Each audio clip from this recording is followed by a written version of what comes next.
want to welcome everyone to a very special Grand Rounds, the first and who knows, perhaps annual Grand Rounds from Dr. John Murray on the history of San Francisco General Hospital, with the benefit that much of the history he's viewed with his own eyes and can give us his own recollections and reflections on our beloved San Francisco General.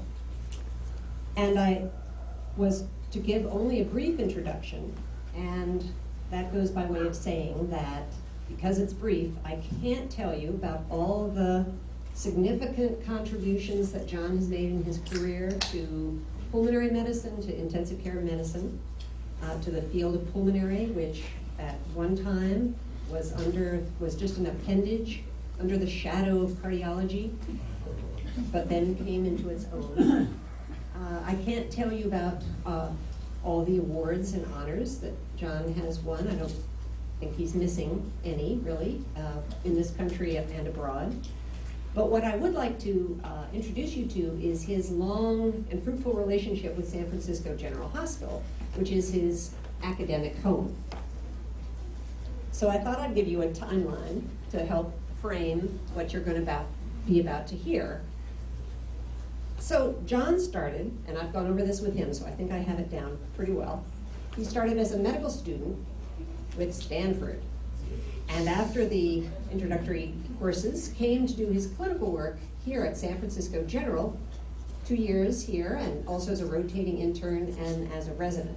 Now, I hope everyone realizes that at this time, San Francisco General was divided into a UCSF service and a Stanford service. So John came in on the other side. And then there were some years spent traveling elsewhere. New York City, Kings County, London, and then he ended up at UCLA, where he started his academic career, instructor, assistant professor, associate professor, and came back up to San Francisco to do a sabbatical at our CBRI, the Cardiovascular Research Institute.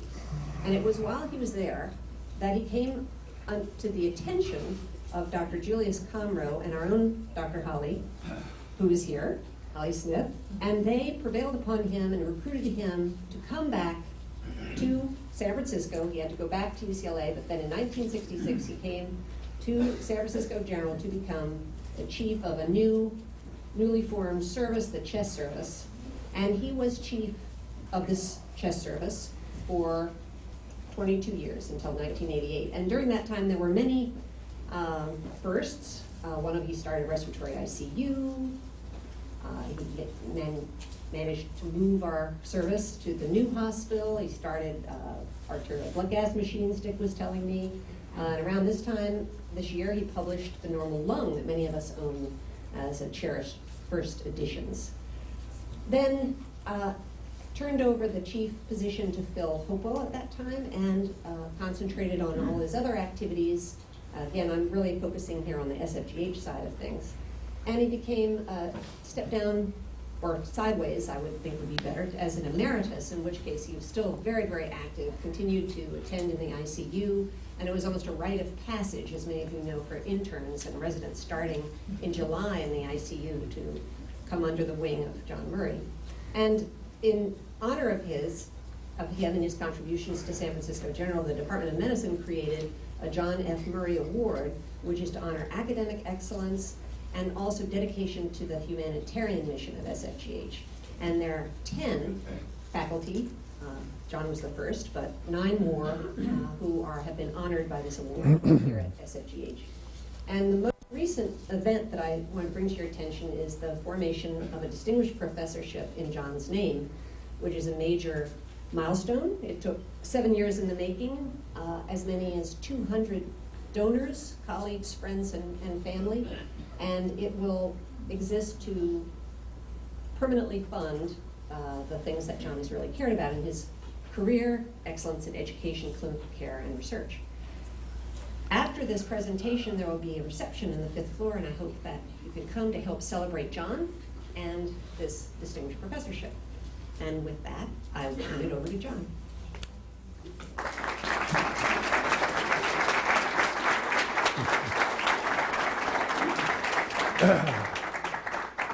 Well, thank you, Courtney, and distinguished guests. It's a great pleasure for me to, where am I pointing here?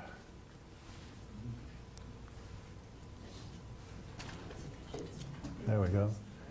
So I'm going to talk about San Francisco General Hospital.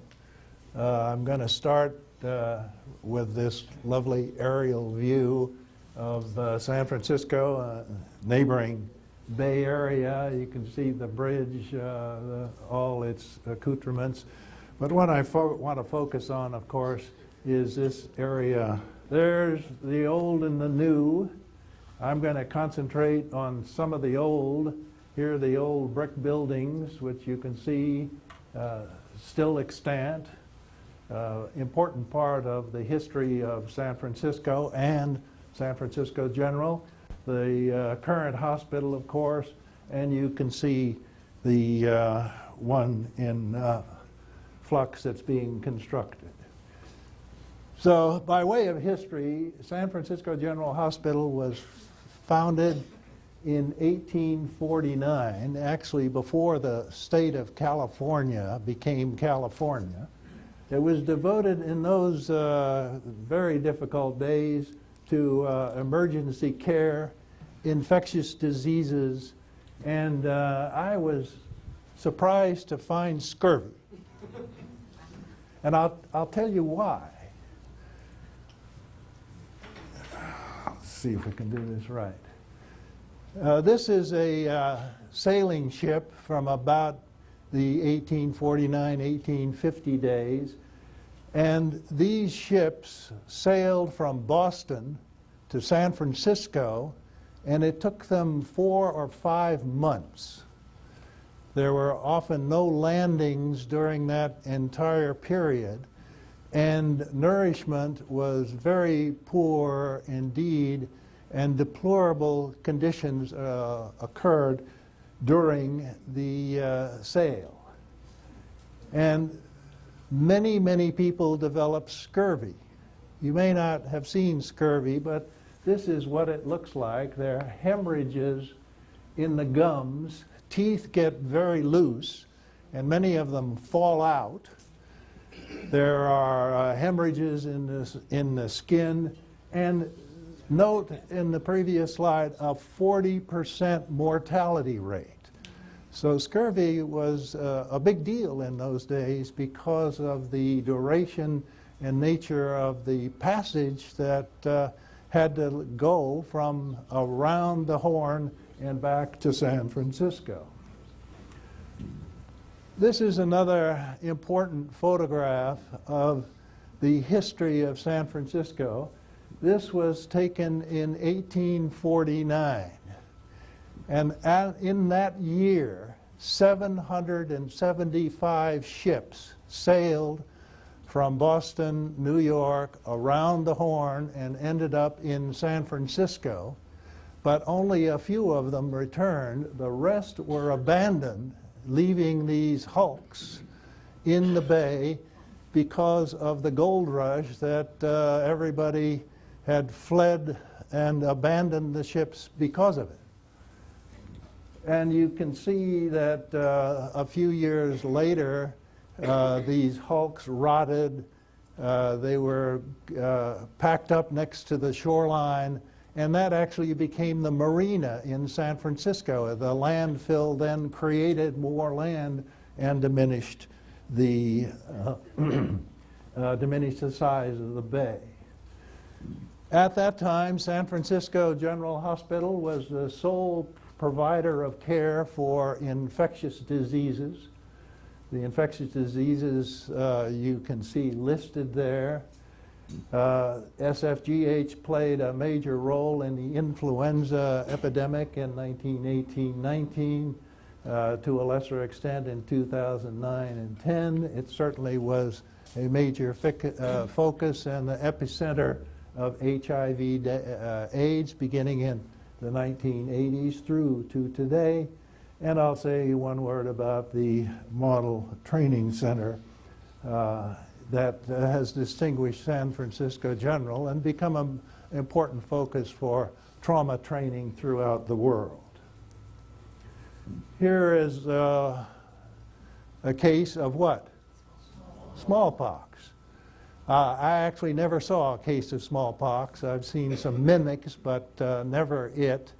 But there were recurrent epidemics of smallpox throughout the history of San Francisco General Hospital, beginning in the 50s or ending in the 50s or 60s when the epidemic saw its last patient. Now, between the early 80s and this, there was a bunch of catch-call facilities for the treatment of particularly infectious diseases in San Francisco. There was finally a hospital, which is shown here. It was called San Francisco County Hospital. It was on Potrero, which turned out to be a long way from the center of the city. And that meant the logistics of transport of patients and material and equipment posed considerable problems. Dispensaries had to be built to fill in some of the leeway that could not be accommodated at the old county hospital. The bed capacity went from 400 beds to 500 beds. It was always overcrowded.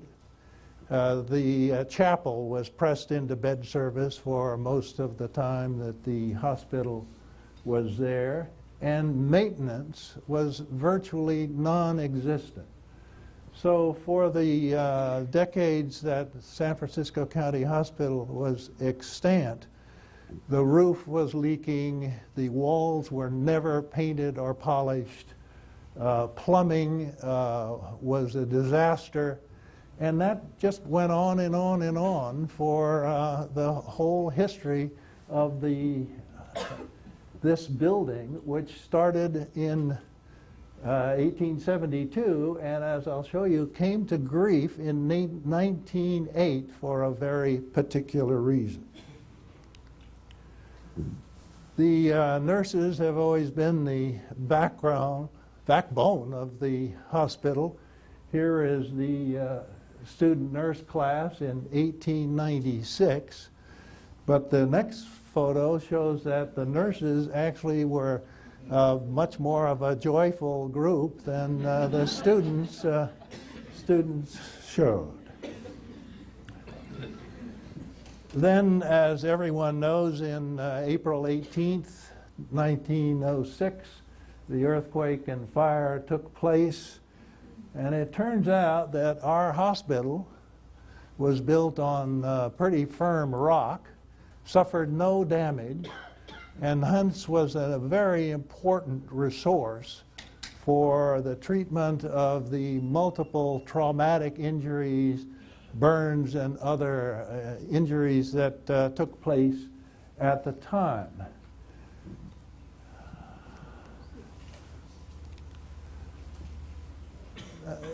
Another important event took place. Now we're in '07, so this is 1 year after the earthquake and fire.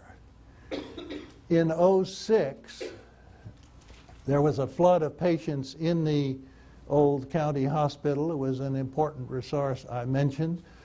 But because of the problems with water and hygiene, there was a typhoid epidemic arrived later in the '06 year.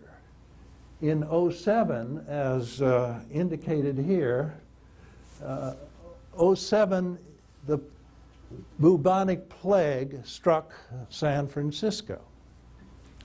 You'll see 160 cases of plague were diagnosed. Roughly half of those died. Thanks, Esteban.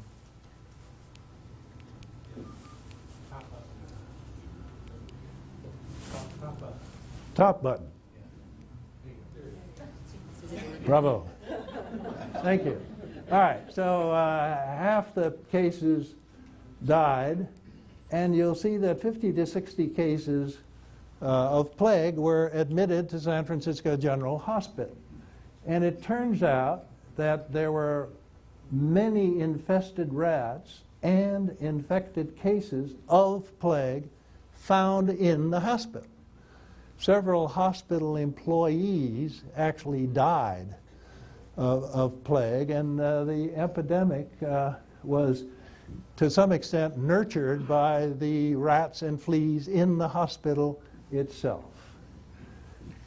At that time, all but the plague cases were transferred out of the hospital, and in '08, as shown here, the hospital was demolished and burned. And, you know, good riddance. But there was a problem because now there was no hospital. And a lot of patients were transferred, but the capacity was very, very minimal because so many buildings had collapsed and there just wasn't room for them all. And the hospital was then converted to a racetrack near the beach. Apparently there was one trolley car that went out to the sand dunes where the horses apparently were bred and trained. But I think even the horses then, there was so windy, rainy, and foggy that they couldn't make it. And the hospital was converted, as shown here, to the racetrack. And this is one of the old racetrack buildings. And inside the main structure were many, many patients, which you can see in this very ancient photograph. From about '08 to 1911, tuberculosis became a reportable disease. And because of its communicability, remember now we're talking not long after Robert Koch and the contagiousness of tuberculosis in '82.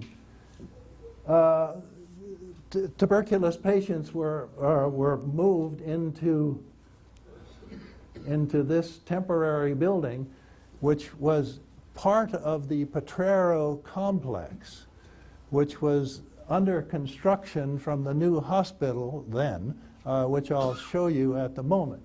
But this was open for business in 1911 to 1917 as headquarters for tuberculosis.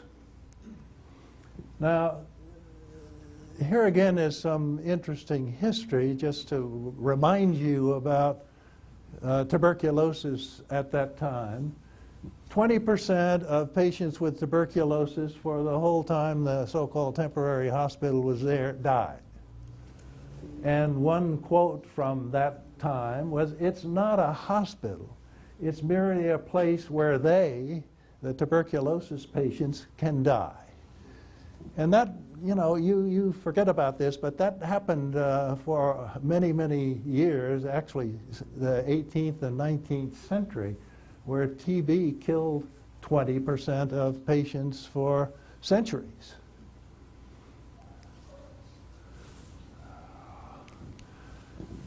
So the big day finally happened. This is now during the construction to take care of the Ingleside racetrack needs and the new hospital and the temporary hospital for TB patients. This is the dedication. Here we have Mayor Rolfe, Sonny Jim he was called, quite a character. I don't think he paid as much time as taking care of patients in hospitals as he did gambling and prostitution, which were his specialties at the time. An old operating room when the hospital opened in 1915, and also a radiology suite in 1915. Now, I want to say a few words about the tuberculosis facilities because I spent a lot of time there. I'll talk just a little extra time. In 1917 now, when the temporary building was finished, San Francisco General Hospital, the brick building, was constructed and opened. And in 1917, the 110-bed isolation building, which was part of the SFGH complex, was used for tuberculosis, not for communicable diseases. In 1919, the TB building, which I will show you, opened, and it was alleged to be the finest building of its type in the United States. Note that there were 275 beds for tuberculosis. Note also that there were 225 male patients and only 50 female patients.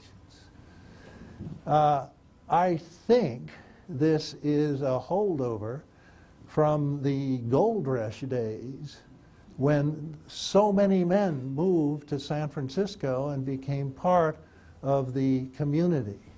I can't believe that is still true, and in fact in the 18th and 19th century, patients with tuberculosis had a predominantly female prevalence. And as you might expect, there was only room for advanced cases. Mortality was extremely high. Later, 2 more wards were added for children, and the back of the building, which I'll show you a photograph of later on, was added. In 1927,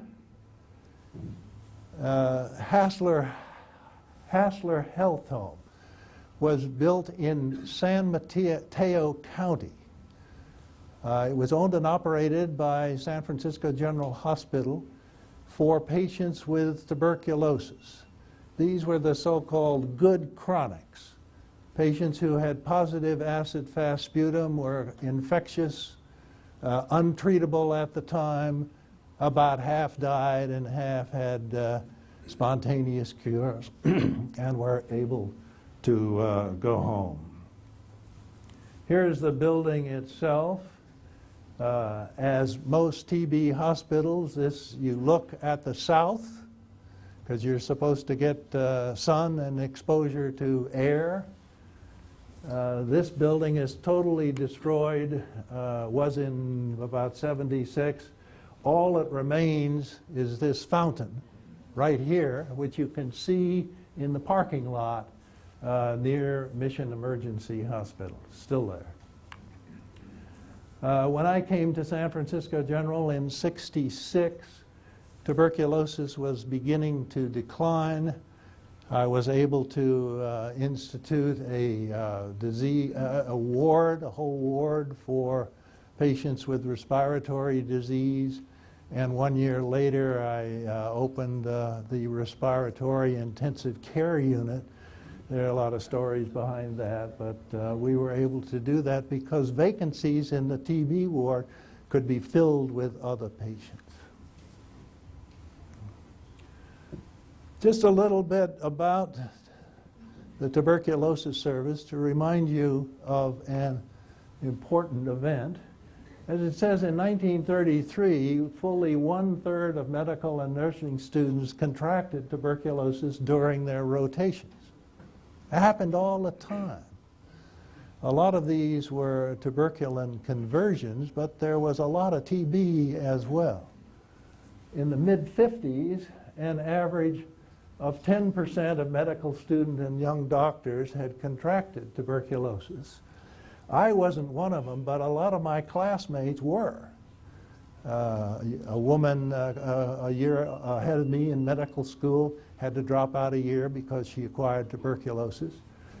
2 interns in my class, 1952-53, developed tuberculosis, pleural effusion, and infiltrations, and it was a real thing. And tuberculosis still is in countries in sub-Saharan Africa and elsewhere.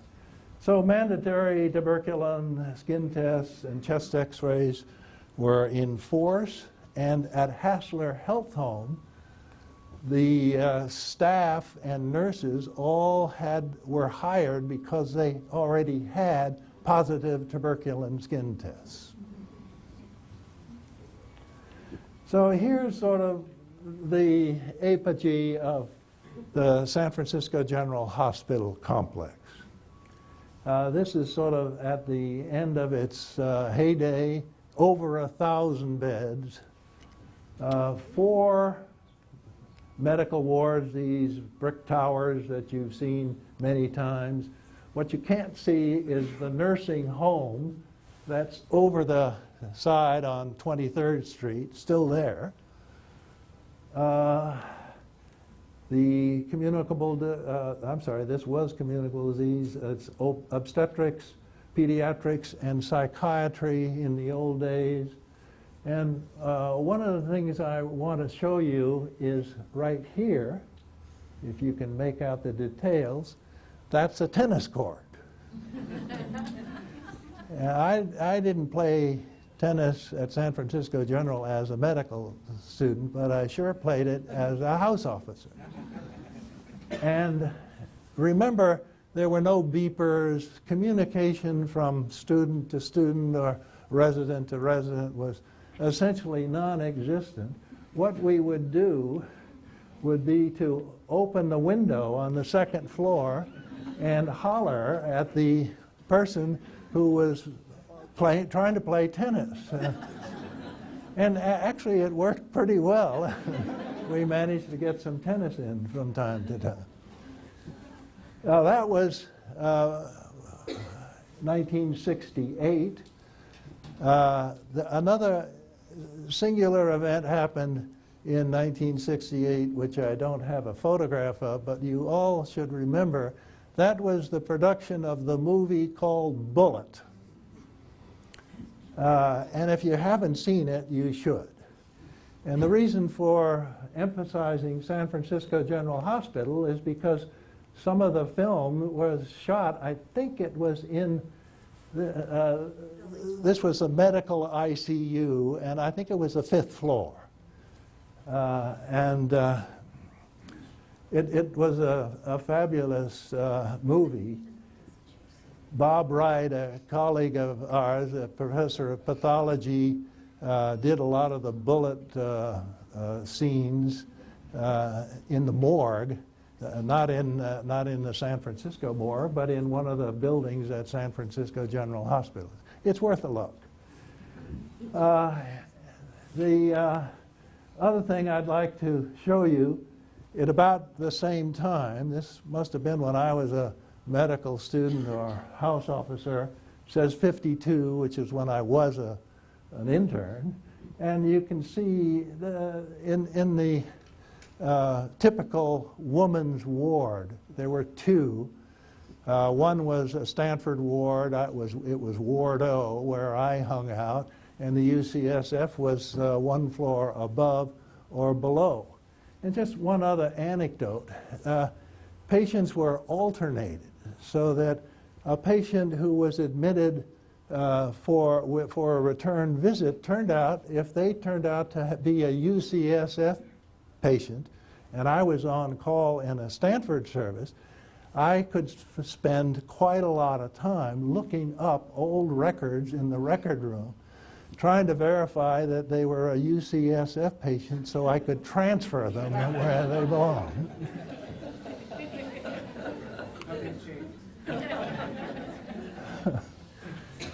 Here's Mission Emergency Hospital, which, looked like this for a century.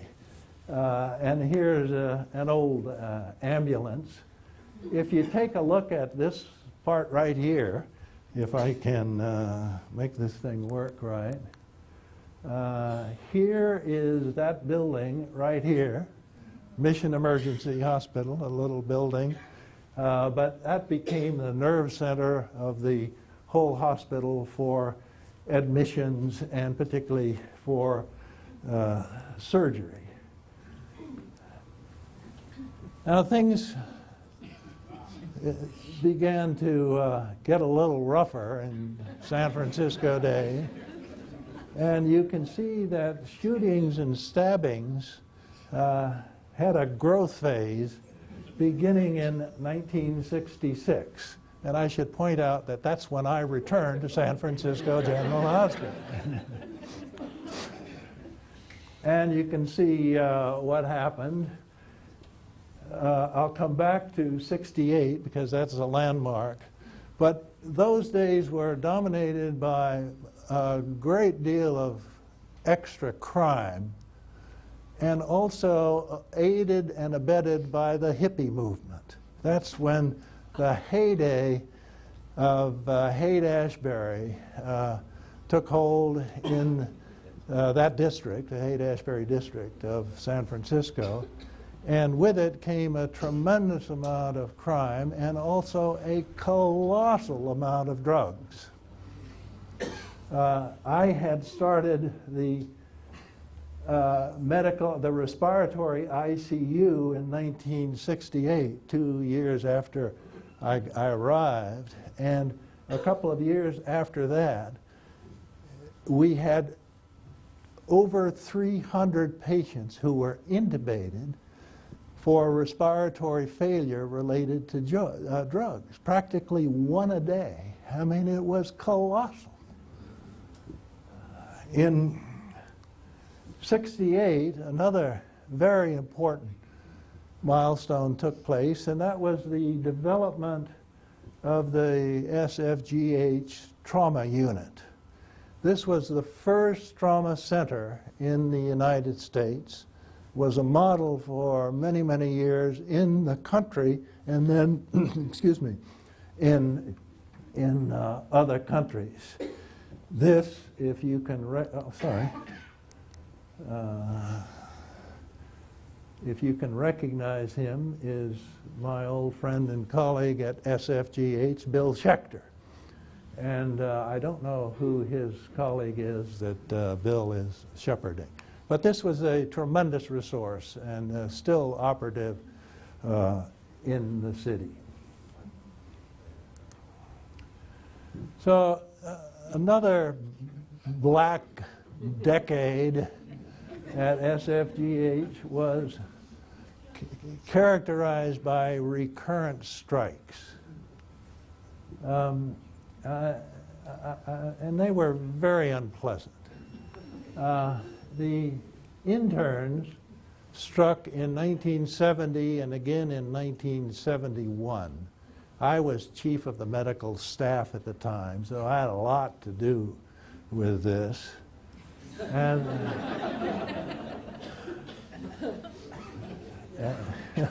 not always in favorable terms. The interns wanted some help with clerks to keep record keeping straight. They wanted help with better laboratory facilities, and they also wanted a little bit more pay.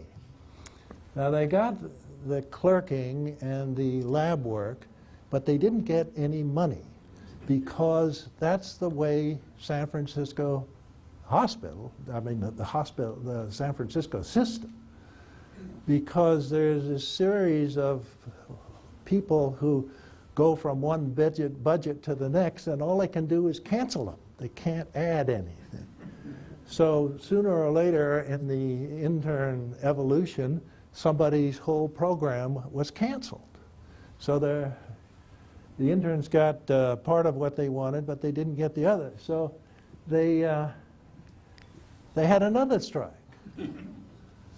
Each of these was for 4 days, and they had what was called a very clever stratagem, actually. They had a sign-in, which meant they wouldn't discharge anybody. They just kept the patients in the hospital. And it got fuller and fuller, but that brought them to their knees in a hurry.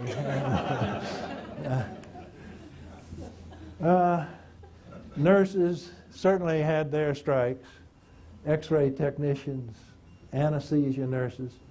The big one, the really difficult, was city craft workers. These were local hospital employees. The city craft workers were citywide. And it turns out because of the strategic location of San Francisco General Hospital, the focus on all the strike activities was at SFGH. And that strike lasted well over a month.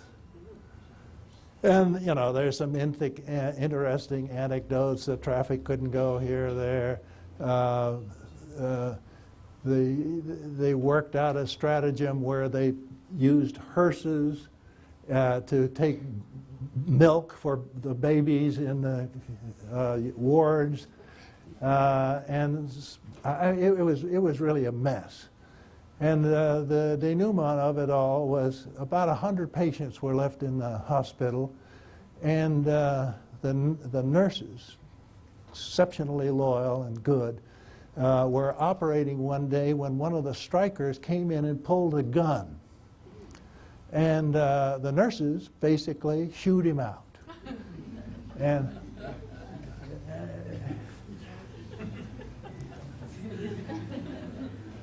so among the strikers' activities were when we were all there taking care of the hospital and the patients, we served food, cleaned up the mess, tried to keep some sort of order. Here are Frank, let me get this thing straight here. Here's Frank Lewis, Don Trunke, Muriel Steele, all professors of surgery, cleaning up the kitchen. Somebody in that department put in too much dish lavage material in the dishwasher and caused diarrhea for all the patients. Hibbard Williams was head of medicine then, and I and a lot of his guys helped doing other things. And it occurred to me that maybe this was where the surgeons belong, doing all the scut work.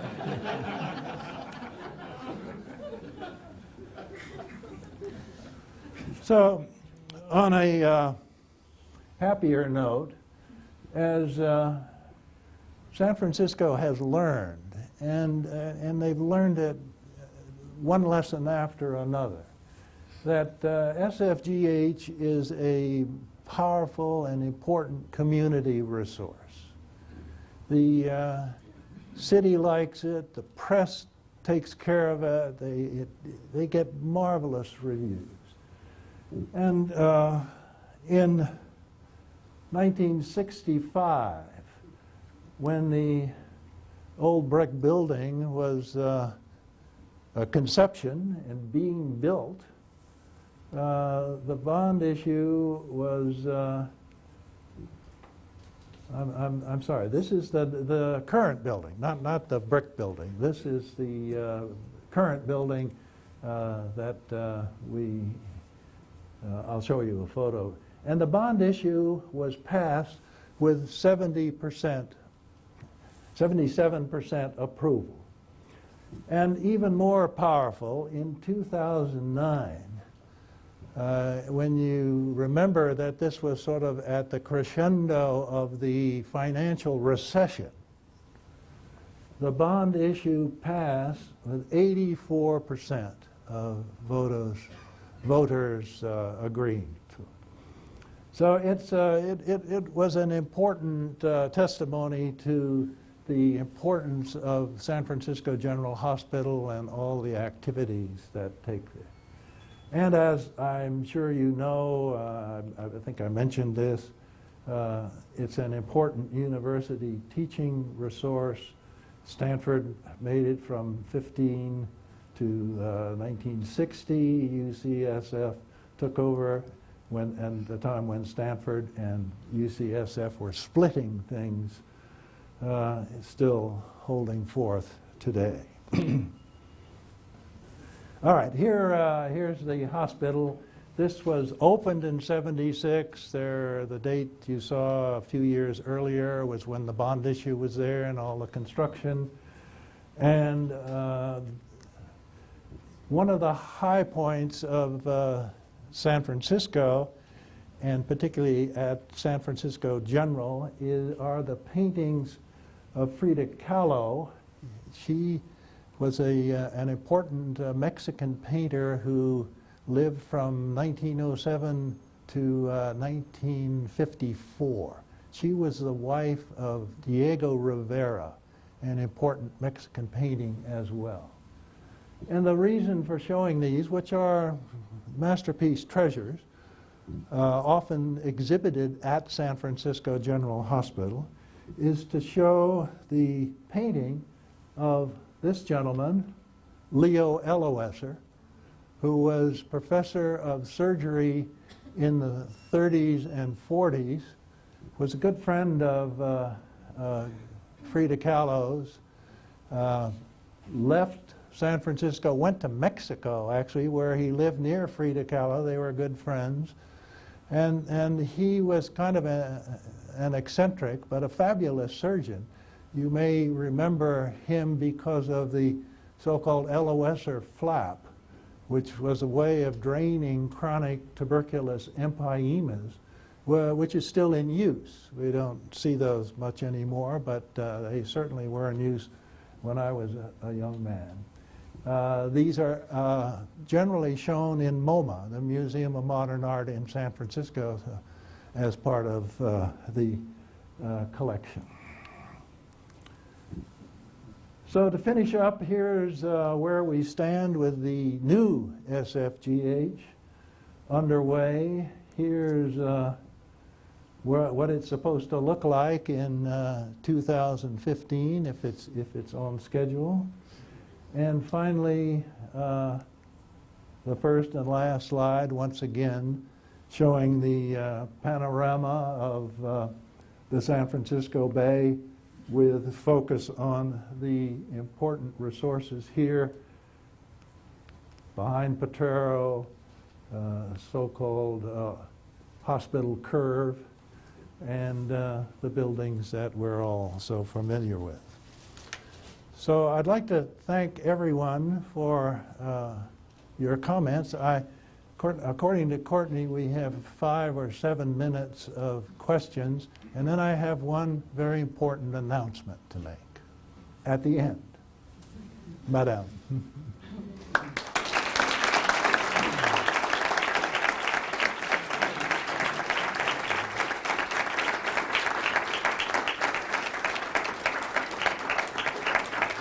Thank you.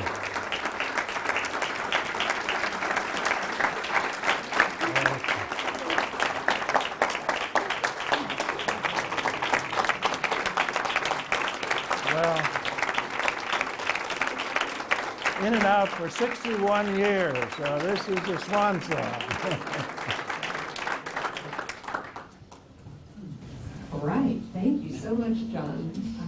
New stories to share with others. And as you may know, we've also obtained a video of this and can share that with those who weren't able to attend or who want to see it again. So now some questions. We have... John, I wonder if you could comment on how the two services, the Stanford service and the UCSF services, coexisted. Was there any interactions between the two, or were they completely separate in terms of their education and their patient care? Maybe I should repeat the Please. question. Just Walt Finkbeiner asked if in the days of the UCSF and Stanford services, if they interacted at all, or were they very separate? How did that work? Well, there had to be operational partnership.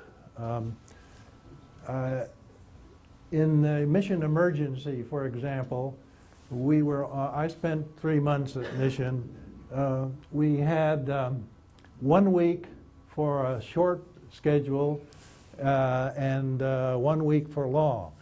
The short schedule was 10 hours, and it was either Stanford or UCSF. The longer schedule was on either Stanford or UCF. depending on who was called at night.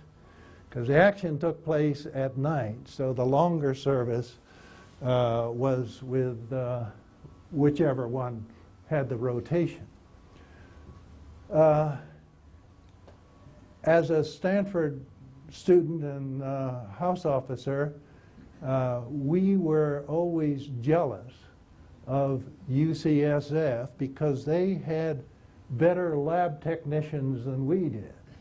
In fact, we had no lab technicians. I was it. Unless you could find a medical student you could corral and get to do the work for you. And the same thing was true at night.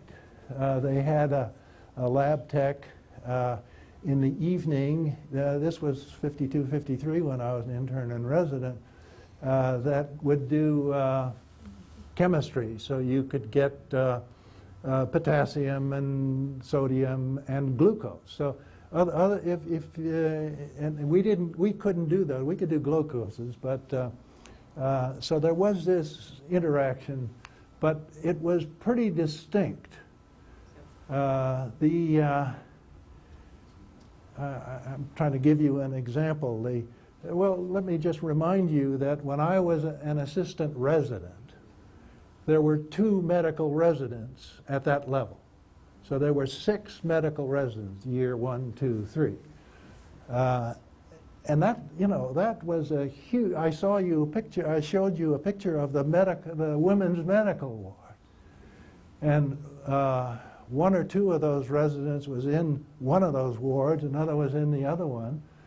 I spent 3 months in the TB building, so it was really pretty sparse.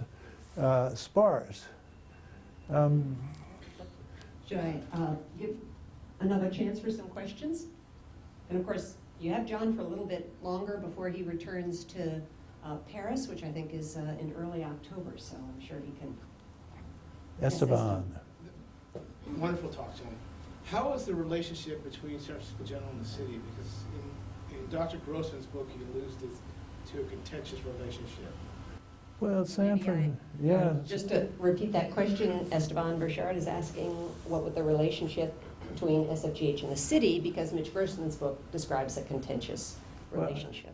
The city and SFGH were always at loggerheads, always. There was constant complaints. Again, when I was an intern, we had to get aureomycin, whatever the first one was at the time. We had to get the hospital administrator to sign so we could prescribe that. And they were always trying to screw the finances. You mean alter the finances? Alter the finance. When I said I was chief of staff for a couple of years, and we would get together with the doctors, our confreres, we would need this and this bit of equipment, more syringes with sharp needles, which were a luxury because those guys sharpened their own needles. Some staff guy to sharpen needles, and it was not a pleasant experience for those having their blood being drawn. But the finances were terrible. The city was trying to cut corners constantly, and I mentioned there were these layers of bureaucracy that went from one to the next, and you could only cut money. You could never add anything. So it just got stingier and stingier. And Holly was there.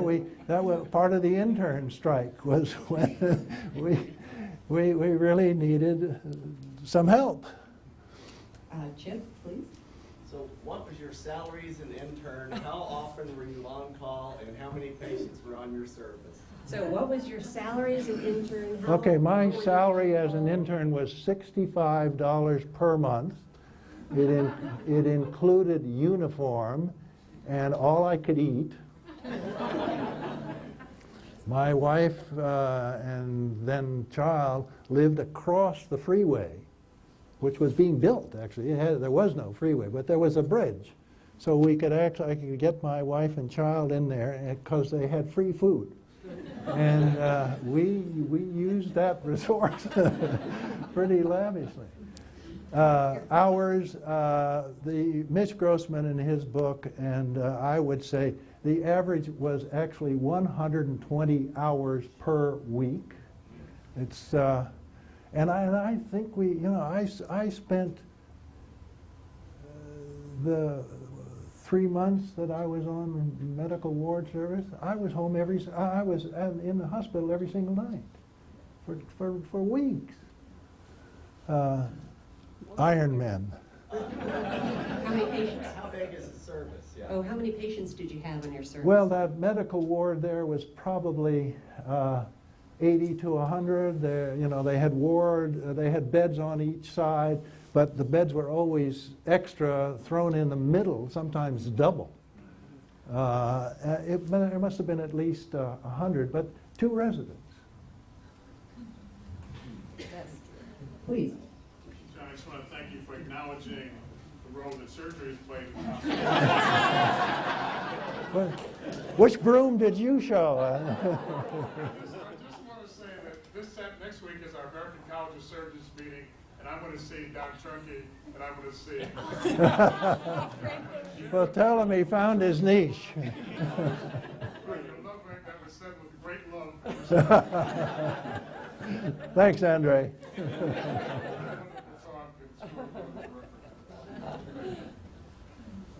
I think we're about at the stop Okay, point. so one more thing. I want While to, you're doing something, All right. just remind people that, for those who came in late, that there is a reception following this upstairs on the 5th floor. Please join us, and we'll have an okay, opportunity to ask more the questions. big announcement I want to make is to celebrate the new chair of the John F. Murray Distinguished Professorship in Medicine at SFGH, held by Courtney Broaddus, and we have a token of her of appreciation.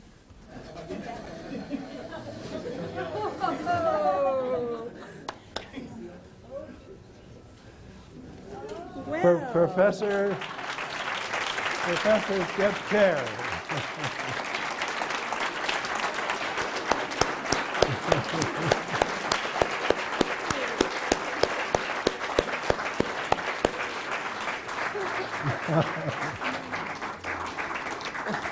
Thank you very much. Thank you all, and there's a reception to follow. Thank you, this is lovely.